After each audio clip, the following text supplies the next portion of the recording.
नमस्कार दोस्तों, मैं मंडल रोहित आपका मेरे चैनल पे स्वागत करता हूं और आज हम बात करने वाले हैं भोपाल गैस ट्रेजेडी के बारे में। जी हां, आप सभी ने सुना होगा कि भोपाल में एक गैस लीक हुआ था जिसके कारण से बहुत सारे लोग मारे गए थे। सरकारी आंकड़ा कहता है कि 3 से 4 हज़ार लोग मारे गए थे, लेकिन एक्चुअली में वहाँ पे 20 से 25 हज़ार लोग मारे गए थे। तो आखिर एक्चुअली ऐसा हुआ क्या था कि वहाँ पे इतने सारे लोग मर गए?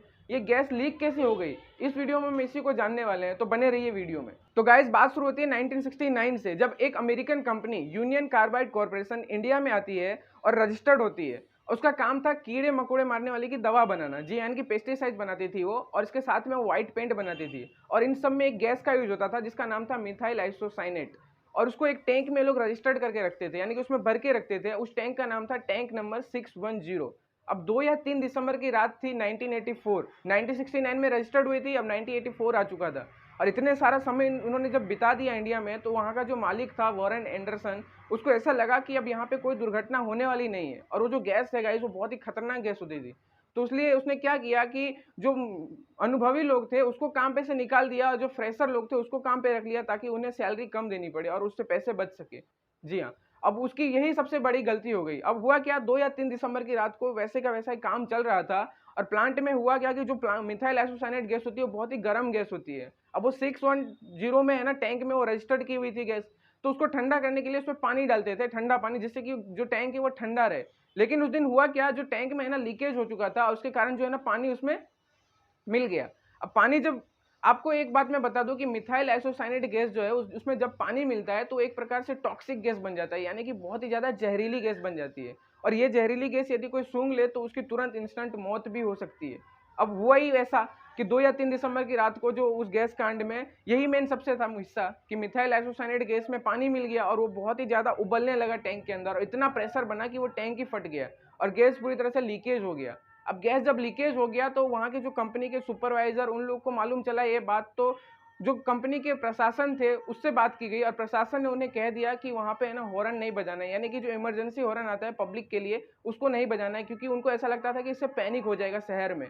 बट यही उनकी सबसे बड़ी गलती थी, उन्होंने हॉर्न नहीं बजाया और गैस जो है वो कारखाने से बाहर निकल गई।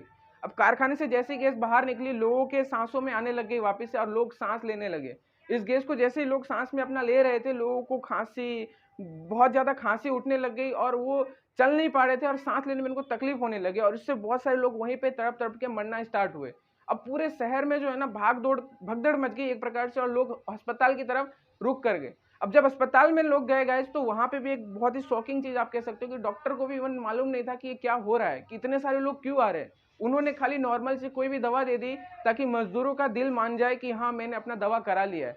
और ये भी एक बहुत बड़ी गलती थी, और बहुत सारे लोग इसके कारण भी मारे गए। अब गाइज, मैं आपको बता दूं कि सरकारी आंकड़ा कहता है कि वहाँ पे खाली 3000 से 3500 लोग मारे गए थे, लेकिन एक्चुअली में इतना सारा जब गैस लीक हुआ था, तो वहाँ के अब आप अनुमानित जो अनुभवी लोग हैं जिन्होंने इस चीज़ को फील किया है, या आप कोई आंकड़े देखोगे, गूगल पे सर्च करके देखोगे, तो करीब 20 से 25 हज़ार लोग मारे गए थे इसके अंदर।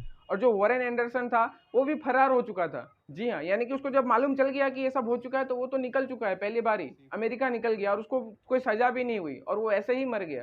तो ये भी एक बहुत दुख की बात है कि गाइस, जिसने इतने लोगों को मारा वो बच के निकल गया। अब ये जब गैस लीक हुई वहाँ पे भोपाल के अंदर में, तो चारों तरफ तो अफरा तफरी मची चुकी थी।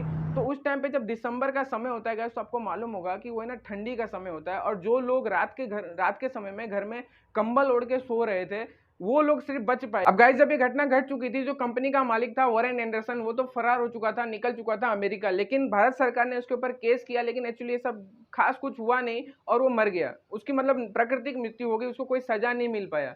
कंपनी ने लोगों को मुआवजा भी दिया, लेकिन जो मुआवजा होता है वो लोगों की जान से बढ़ के तो नहीं हो सकता है। बहुत सारे लोगों को हमने उस टाइम पे खोया था भोपाल गैस ट्रेजेडी में। और आप कह सकते हो कि विश्व में जो सबसे बड़ा इंडस्ट्रियल डिजास्टर है वो इंडिया में भोपाल गैस ट्रेजेडी में ही हुआ था। तो गाइज, अगर आपको वीडियो थोड़ी भी अच्छी लगी हो तो इसे जरूर लाइक कर दीजिए, और मेरे चैनल को सब्सक्राइब कर दीजिए, ताकि मैं और वीडियोस बना सकूं। धन्यवाद।